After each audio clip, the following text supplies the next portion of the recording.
Apple is fighting for its very survival. The $4 trillion company is struggling. The amazing version of Siri with all this AI stuff, it's going to be able to do all sorts of great things. They had to delay it. It's going to be delayed until it's going to be a nice to have thing on your phone, but it's not going to be a sales driver or a sales growth driver. AI came out on there. People didn't want it. People didn't like it. It didn't work as cool as people thought it was going to work. This year, no AI. The secret tech that's about to change everything Apple makes. You know that feeling when you're lying in bed, scrolling through your phone at 2 a.m., knowing you should sleep but can't stop? Well, the biggest tech companies in the world just spent billions trying to solve that exact problem. And what they discovered might completely change how we use technology forever. I just spent an entire week diving deep into the future of consumer tech, and I uncovered 3 massive shifts that are about to transform everything.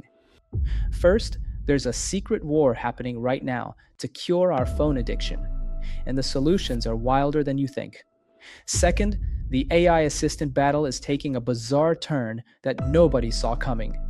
And third, there's breakthrough technology that could finally solve one of Apple's biggest challenges, something they've been working on for over a decade.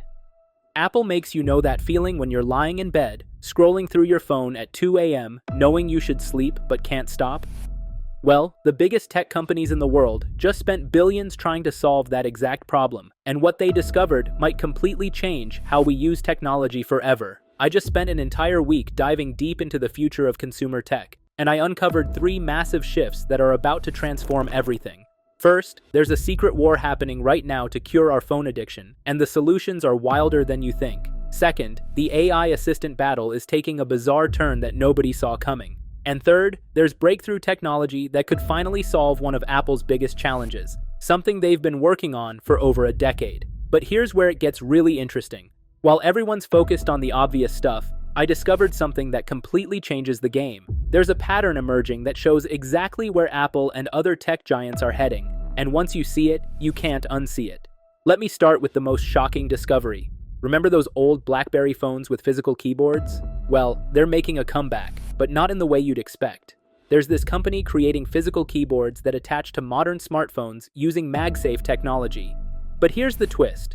It's not just a keyboard. It's also a battery pack that connects via Bluetooth to multiple devices. The satisfying click of those keys isn't just nostalgic. It's part of a bigger movement to change how we interact with our devices. But that's just the beginning. The same team, which includes former BlackBerry designers and a well-known tech reviewer, is developing something they call the communicator. This isn't meant to replace your phone. It's designed to be your second device when you want to be more present and less distracted. Think about that for a second. We've reached a point where companies are creating entirely new devices just to help us use our main devices less. This brings me to something that hit me hard during my research.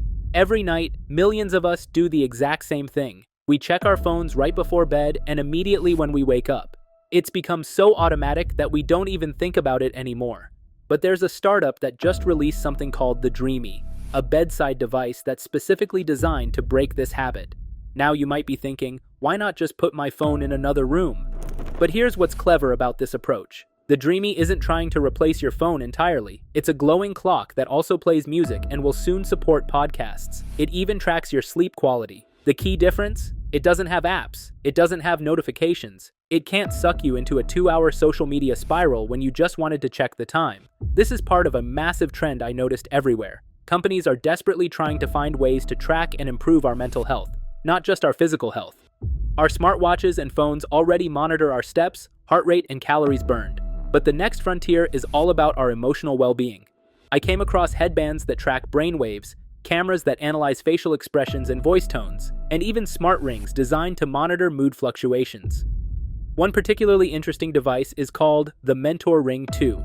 It tracks subtle changes in your body to help you understand your emotional states throughout the day. But here's the catch. It doesn't actually tell you how to fix anything. It's like having a high-tech mood ring that gives you data instead of changing colors. Speaking of rings, there's an explosion of wearable AI devices that are completely reimagining how we capture and process information. I saw a smart ring with a tiny button on the side that you click with your thumb to record conversations. The audio gets stored and transcribed later using AI, so you never have to pull out your phone during important moments. There's also a bracelet that does something similar, recording your day and creating notes automatically. But here's where things get really interesting for Apple users. There's breakthrough technology being developed that could solve one of Apple's longest-standing challenges. For years, Apple has been trying to add blood glucose monitoring to the Apple Watch without requiring users to prick their skin. Well, I discovered a device in development that might hold the key.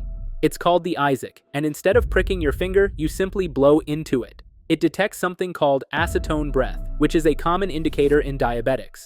Now, I'm not saying Apple is going to have us all blowing into our watches anytime soon, but this shows how creative solutions to complex problems are emerging from unexpected places. The device is currently going through FDA regulatory review, which means it's serious technology, not just a concept. One of the most fascinating trends I noticed is how AI assistants are evolving beyond just voices in our devices. Companies are giving them faces and personalities to make them more approachable and less intimidating. I came across something called the Luna Deskmate, a MagSafe stand that turns your phone into what looks like a living, breathing assistant with facial expressions and emotions. This is exactly where I see voice assistants heading.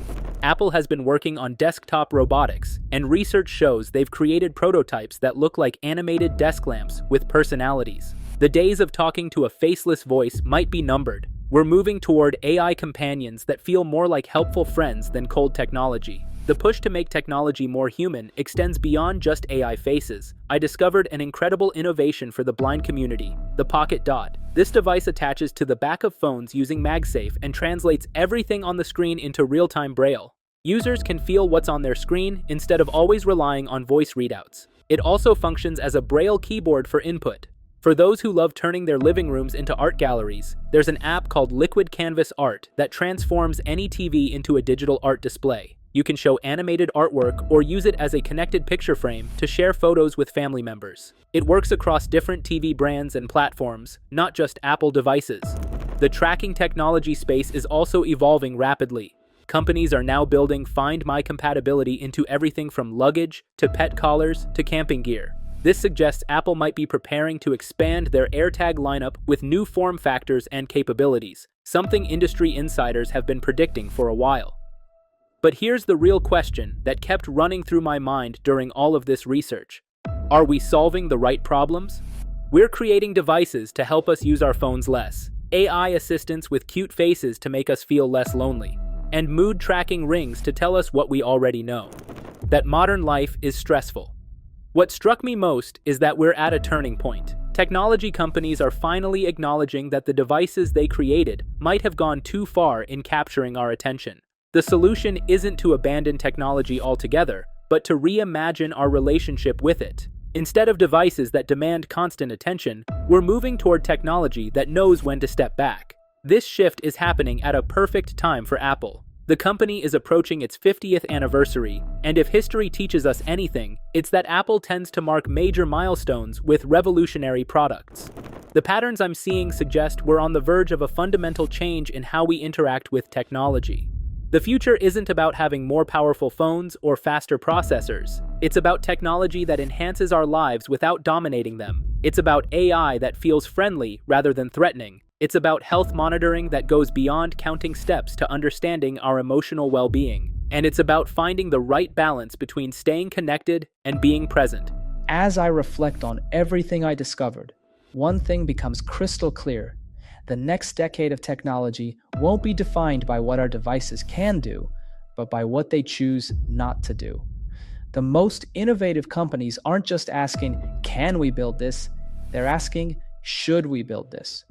And that shift in thinking might be the most important technological advancement of all. That's it for today, folks. See you in the next video.